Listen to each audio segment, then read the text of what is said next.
Hi guys, welcome to my channel. I want to discuss today The Bear Season 2, Episode 3. This episode was Sydney centric. So I'll give a quick recap and then give my thoughts on it towards the end, slash sprinkled throughout, of course. Episode 3 opens up with Carmy at group therapy, talking about fun and his journey trying to start from a positive, healthy place. So you can see this immediately sets the tone for his actions for the rest of the day in the episode, but it's still no excuse for what he did, right? But he's trying to figure out how to have a life outside of the restaurant, right? Carmi talks about how anytime that there was a fun or amusement going on in his life, he's constantly waiting for the ball to drop, because every time he's had something nice, something always goes wrong. Either with his family messes it up or maybe a situation messes it up, but nothing is ever too good for too long. Next, we see Sydney going through her computer, looking up different articles about failing and closing restaurants due to COVID. Why? I don't know, because there's nothing to boost your morale more than looking at depressing things that you're in the field you're trying to do, right? Then we see her at Carmy's place, and they're both working on perfecting a dish, something that Sydney made, but it's either too salty or cooked too long, burnt, whichever. It's not tasting up to par. And Carmy suggests that they take a break and just go out on the town to go to different restaurants and try different foods to get inspired. So he convinces Sydney to meet up with him in an hour. She agrees. Next, we see the rest of the team still working on themselves, still working on the renovations for the restaurant. We see Tina at the cooking school by herself, missing her coworker, the older guy who decided, that the school was not for him. But we do see him looking stuff up online. Um, we go back to Sydney, and she's at the meeting place where she's supposed to meet up with Carmy, and she's sent him like 3 to 4 text messages.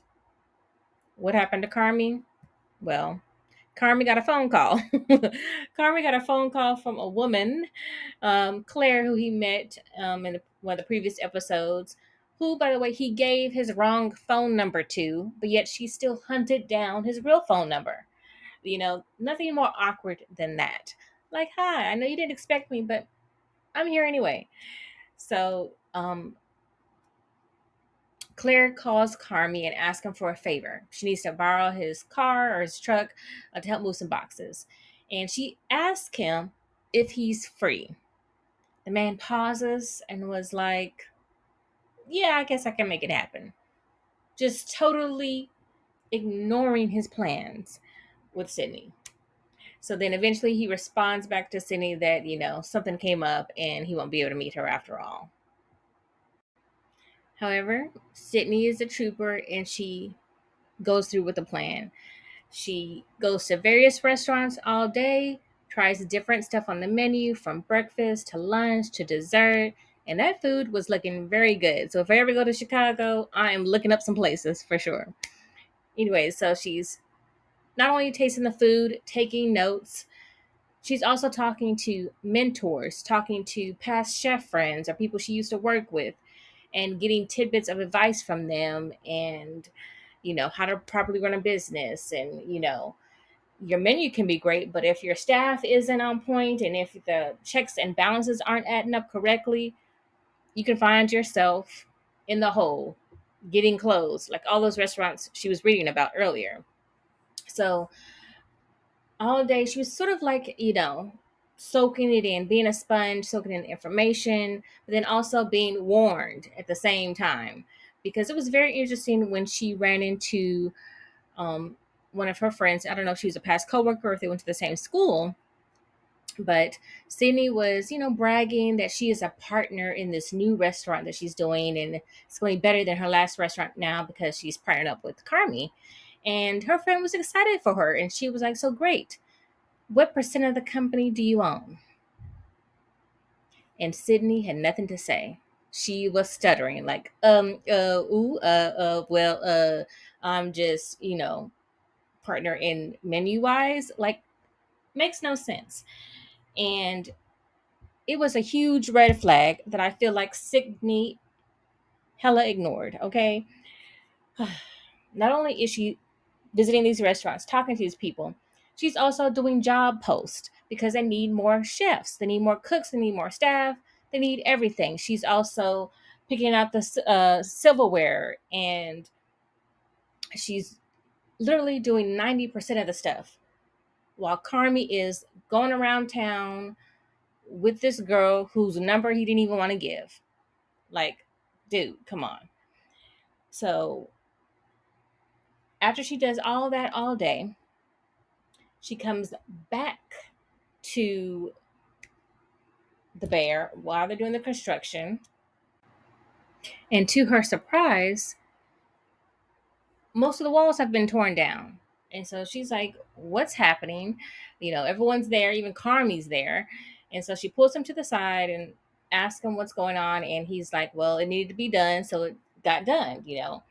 And she's like, well, why didn't you tell me? A text message, phone call, anything. And from his mind, he's like, well, what difference would it have made? The wall needed to come down. It was going to come down. Why would I need to tell you that? So he's not seeing the purpose of this partnership because she's doing 90% of the stuff: the hiring, the firing, putting people in school, um, coming up with the main menu. But yet he sees no need to tell her any updates that he has going on. And this is exactly my point, that she is ignoring red flags throughout the episode, and she continues to ignore it throughout the season.